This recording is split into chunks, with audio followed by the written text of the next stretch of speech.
¿Puede una república morir en silencio, a punta de pluma y corbata? Hoy, en Zimbabue, no se escuchan disparos, no hay tanques en las calles, ni el olor de pólvora en el aire. Pero eso no significa que la democracia esté a salvo. Lo que presenciamos es un golpe de Estado, pero no uno clásico.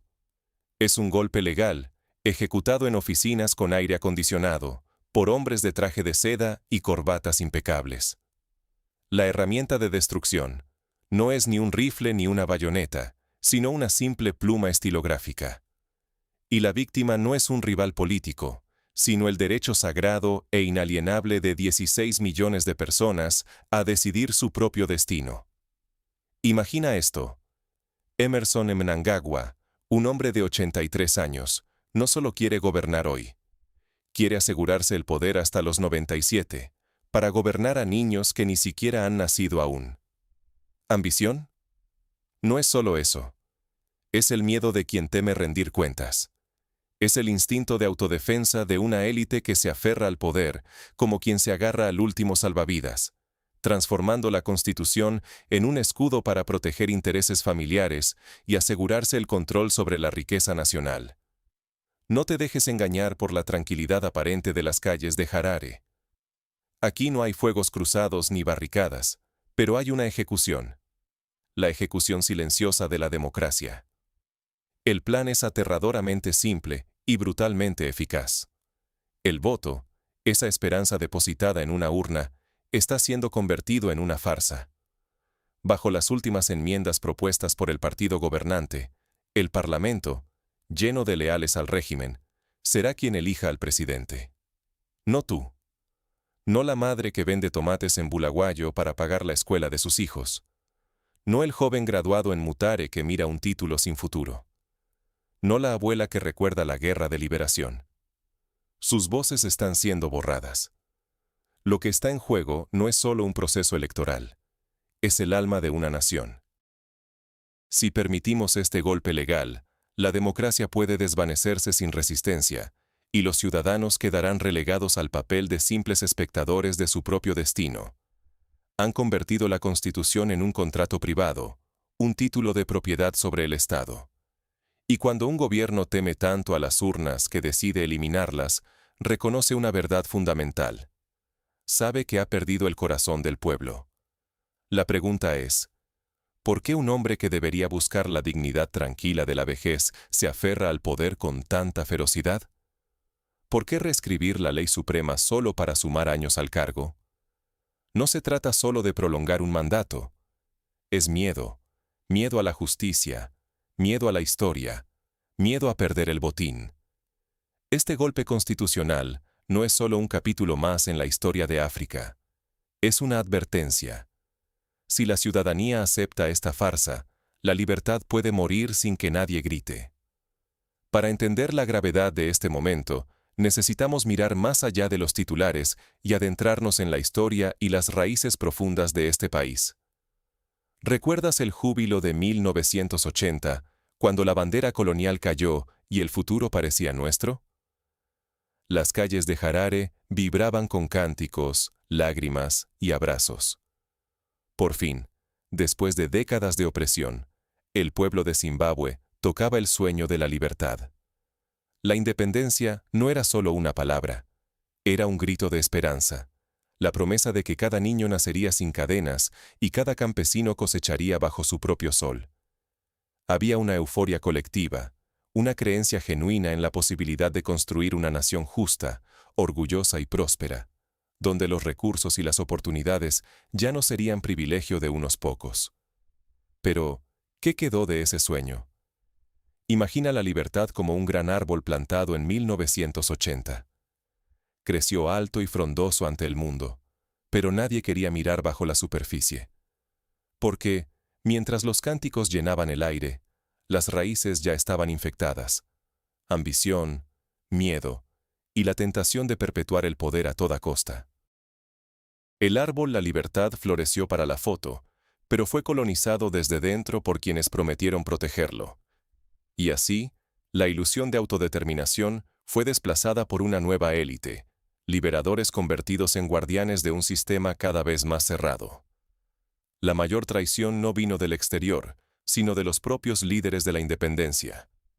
Los mismos que prometieron nunca más dictadores, nunca más saqueo, nunca más represión. Esos líderes se apoderaron de la ley, la retorcieron y la transformaron en un escudo para defender sus privilegios. Lo que comenzó como la gesta de un pueblo, terminó siendo el plan de unos pocos para eternizarse en el poder. Hoy, décadas después, la maquinaria del Estado ha convertido el voto en un formalismo vacío. Bajo el disfraz de reformas constitucionales, el derecho de decidir ha sido despojado de todo significado. El Parlamento, que alguna vez representó la voluntad popular, es ahora un teatro de marionetas donde el resultado se escribe de antemano. Si en 1980 el voto era una herramienta de liberación, hoy es un espejismo, una casilla que se marca para cumplir, no para elegir. Las nuevas enmiendas constitucionales han dado la estocada final, alargando mandatos, limitando la voz de la oposición y blindando a la presidencia contra cualquier cambio que no provenga de la cúpula. El pueblo ya no es dueño de su destino, lo han reducido a espectador de su propio drama. La juventud nacida después de 1980, los Born Free, criados con la promesa de un futuro mejor, descubre que el yugo colonial fue reemplazado por el yugo familiar, dinástico. El sacrificio de generaciones pasadas se desangra en vano ante la consolidación de una nueva aristocracia, envuelta esta vez no en uniformes militares, sino en trajes de diseñador. Esto no es solo una cuestión legal. Lo que está en juego es el sentido mismo de la libertad conquistada, la memoria de quienes lucharon para que el pueblo pudiese decidir su destino. Si el voto deja de importar, si la ley se convierte en la herramienta del opresor, ¿para qué sirvieron tantos años de lucha? La traición es especialmente dolorosa, porque viene de aquellos que juraron proteger el legado de la independencia. Nos enfrentamos a la posibilidad real de que la República muera no con un disparo, sino con el golpe seco de un mazo judicial y el silencio cómplice de un parlamento domesticado. Pero el drama no es solo simbólico. La manipulación constitucional tiene consecuencias mortales y cotidianas para millones.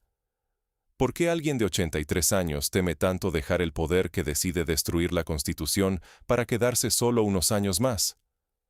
No es simple vanidad, ni un capricho de anciano. Es el miedo a perder el control sobre un país rebosante de riquezas y, sobre todo, de secretos. En Zimbabue, el verdadero golpe no llega con tanques, sino con un bolígrafo y un puñado de leyes disfrazadas de reformas. Aquí es donde la ley, que debería proteger a los ciudadanos, se convierte en el arma favorita de quienes quieren perpetuarse en el poder. Pensemos en lo que está ocurriendo.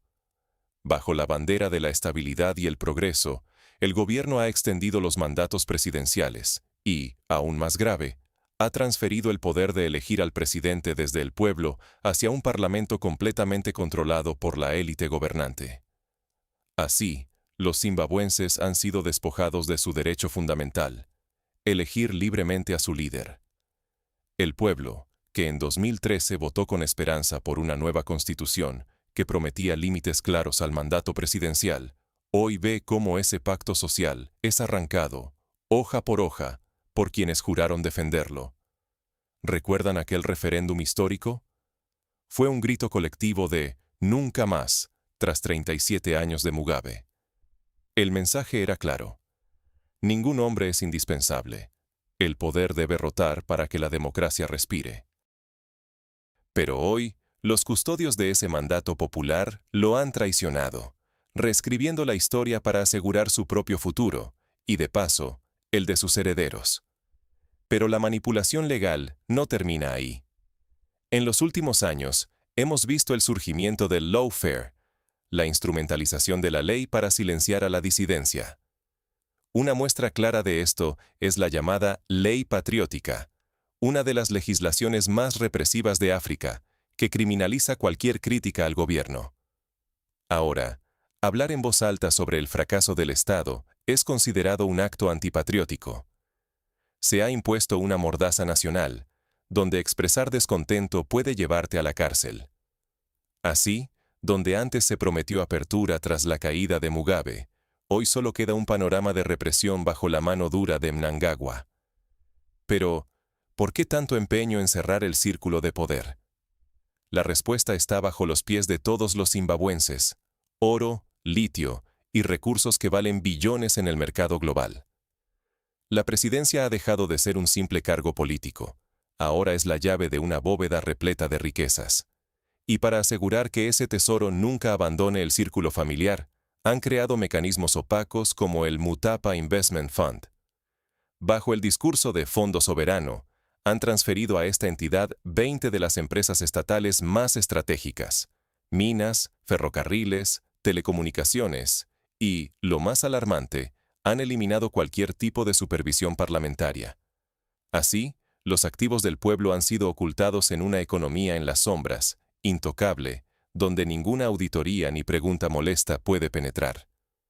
Todo esto no es para servir al país, sino para garantizar que los recursos viajen sin obstáculos desde las entrañas de Zimbabue hasta cuentas offshore y bolsillos privados. Si seguimos el rastro del dinero, inevitablemente llegamos a la familia presidencial. El golpe constitucional no es solo para mantener a un partido en el poder, sino para asegurar que una sola dinastía tenga el control absoluto del país y su riqueza. Basta ver los nombramientos. El hijo del presidente, David Kudakwashe Mnangagwa, fue designado viceministro de Finanzas. ¿Es esto una república o una empresa familiar? Cuando el padre reescribe la Constitución y el hijo custodia la tesorería, la separación entre Estado y familia se desvanece. Así, cada contrato de litio, cada concesión minera, se firma siempre dentro del mismo círculo de apellidos. Y mientras el país es saqueado legalmente, el pueblo se empobrece y la represión se intensifica. Lo que está en juego es mucho más que cargos políticos. Es el futuro social, económico y político de Zimbabue. La posibilidad de romper con el ciclo de pobreza y opresión se desvanece mientras una oligarquía familiar y su red de aliados secuestran el destino de toda una nación. El riesgo es claro. Si este modelo se consolida, la historia de dictaduras disfrazadas de legalidad seguirá repitiéndose, y la oportunidad de un renacimiento africano quedará aplastada bajo el peso de la traición. Frente a esta embestida, muchos se preguntan con razón: ¿dónde están las instituciones continentales?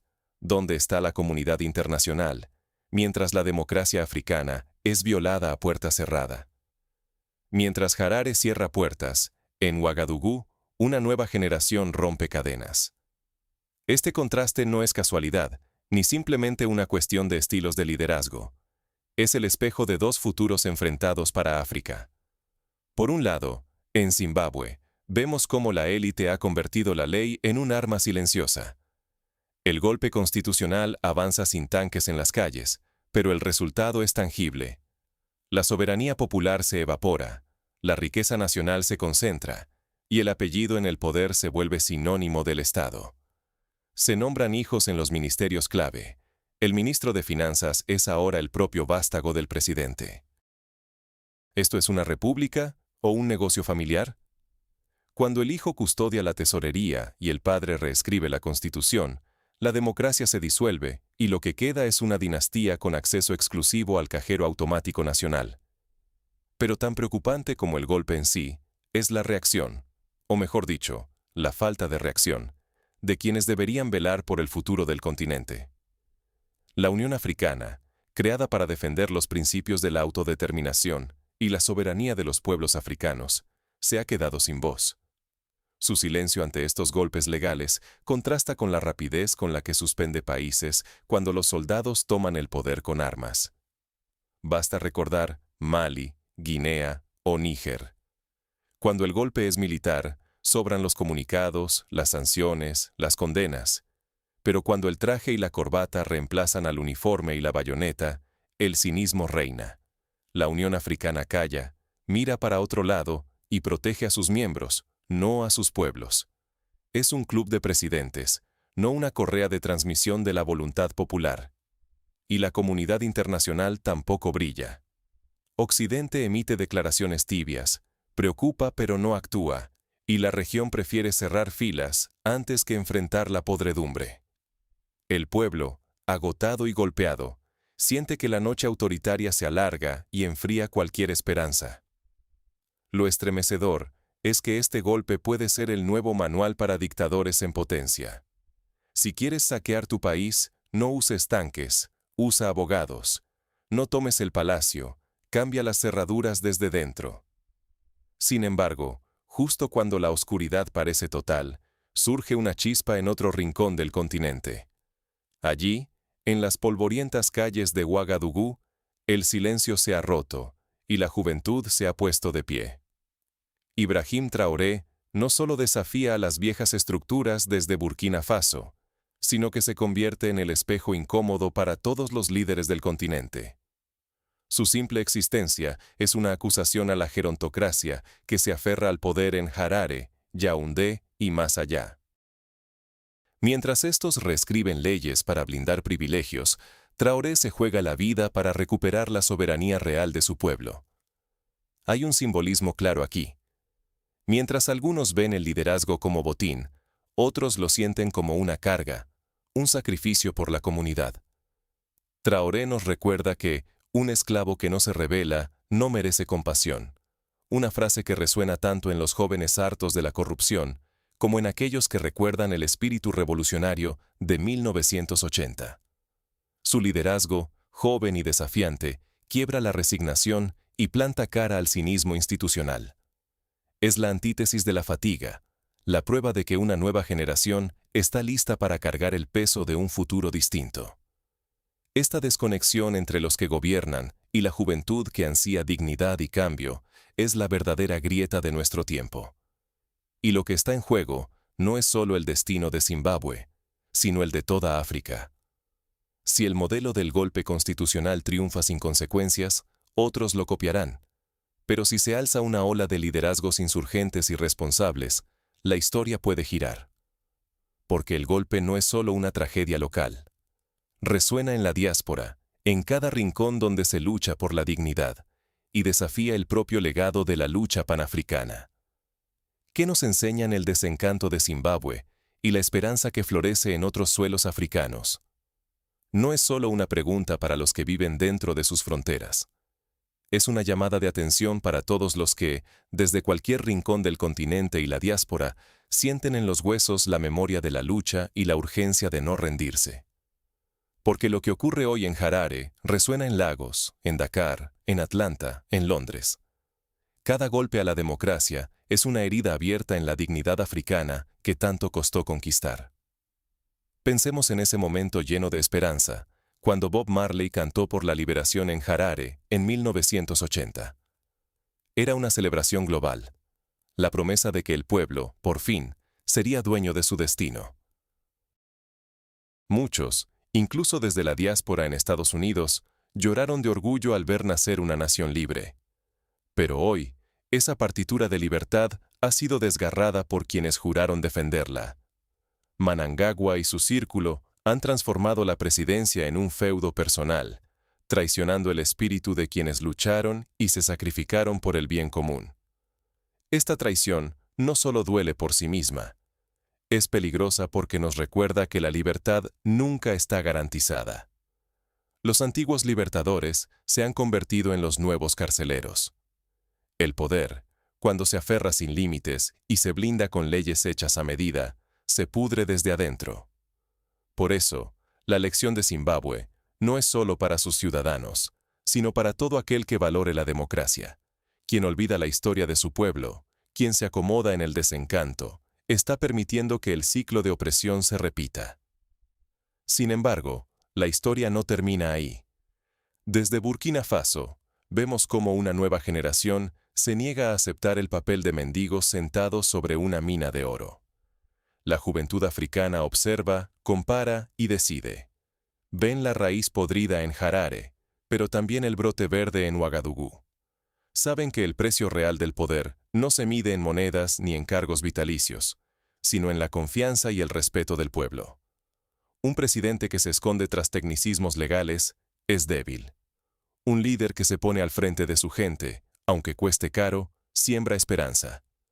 Por eso, hoy más que nunca, necesitamos instituciones fuertes, alternancia real y una vigilancia ciudadana incansable. No se trata solo de esperar que llegue un Salvador, sino de construir, día a día, espacios de participación y control. La memoria de las luchas pasadas debe ser un faro, no un museo. Recordar para no repetir, pero también para saber que la traición puede combatirse con acción colectiva y nuevos liderazgos. La comunidad internacional también tiene un papel. El silencio ante la tiranía es cómplice del opresor. Cada vez que una voz en la diáspora denuncia, que un medio internacional pone el foco sobre los abusos, se abren grietas en el muro del autoritarismo. No podemos celebrar aquel 1980 sin enfrentar la injusticia del presente. Hoy, el riesgo es claro. Si no aprendemos de esta traición, si la dejamos pasar como un episodio lejano, el ciclo de dictaduras y saqueo seguirá devorando el futuro. Pero si la juventud y la sociedad deciden actuar, si se siembra la semilla del cambio, la historia puede girar. Todo depende de nuestra respuesta colectiva. ¿Permitiremos que la historia se repita o forjaremos un nuevo capítulo? El golpe puede borrar leyes, pero no puede extinguir la sed de libertad inscrita en el alma. Por mucha tinta que derramen en el Parlamento, no hay decreto que borre la dignidad profunda de un pueblo. Lo que estamos presenciando en Zimbabue no es solo una serie de maniobras legales. Es la puesta en escena desesperada de una era que se sabe acabada. El último suspiro de un sistema que intenta perpetuarse a costa del futuro de todos. Y aunque el dolor es real y la traición parece absoluta, no podemos olvidar que la historia está llena de momentos así. Noches largas que preceden a un nuevo amanecer. Quedarse inmóvil, resignarse, bendecir el silencio, es justo lo que esperan quienes clavan sus garras en el poder y se alimentan de la apatía. Pero cada vez que una familia se niega a aceptar el relato oficial, cada vez que alguien, incluso desde la distancia, decide alzar la voz, la resistencia comienza a tejerse. No es una cuestión lejana ni exclusiva de Zimbabue. Es un capítulo más de una lucha que atraviesa fronteras y generaciones. Cuando el mundo africano y la diáspora eligen mirar hacia otro lado, el opresor respira tranquilo. Pero cuando hay ojos atentos, cuando se enciende una luz sobre la traición, hasta las sombras más densas comienzan a retroceder. El modelo del presidente de por vida no es tradición africana, es herencia colonial vestida de nacionalismo. Nuestros ancestros no ofrecieron su sangre para que otros se sentaran en tronos modernos y disfrazaran el saqueo como reforma. Ellos pelearon por el derecho a decidir, a escribir su propio destino. Cuando un gobernante teme al relevo, cuando cierra las puertas de la democracia y siembra miedo en vez de esperanza, lo único que cultiva es el caos venidero. La estabilidad que proclaman es un espejismo, porque la presión, cuando no tiene salida, siempre encuentra su ruptura. La pregunta ahora no es si el golpe de Mnangagwa tendrá éxito.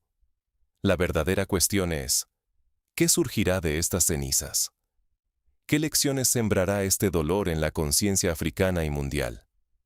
El árbol del poder está podrido. Ninguna constitución manipulada puede salvarlo si ha perdido sus raíces en el pueblo. Por eso, la noche puede parecer interminable, pero incluso la dictadura más férrea no es dueña del tiempo. Los dictadores pueden creer que su poder es eterno, pero la historia les demuestra una y otra vez que el tiempo nunca ha sido derrotado. Te hablo a ti. Estés donde estés, tu voz, tu atención, valen. Si eres parte de la diáspora, si alguna vez has marchado por tus derechos o los de otros, no ignores lo que sucede hoy en Harare. No es un problema ajeno, es un grito de advertencia en nuestra historia compartida. Ser indiferente es legitimar la opresión. Decidir sumarte, aunque sea escuchando, compartiendo o simplemente negándote a olvidar, es un acto de resistencia. Porque cada historia de dignidad, cada pequeño gesto de soberanía, es una semilla que mañana cosecharán otros. Aquí no termina el camino. Esto es solo el principio, una semilla plantada en el corazón de quienes se niegan a claudicar. Si quieres ver crecer esa cosecha, Únete a nosotros. Camina este sendero. Ilumina con tu voz los rincones que el poder quiere mantener en penumbra.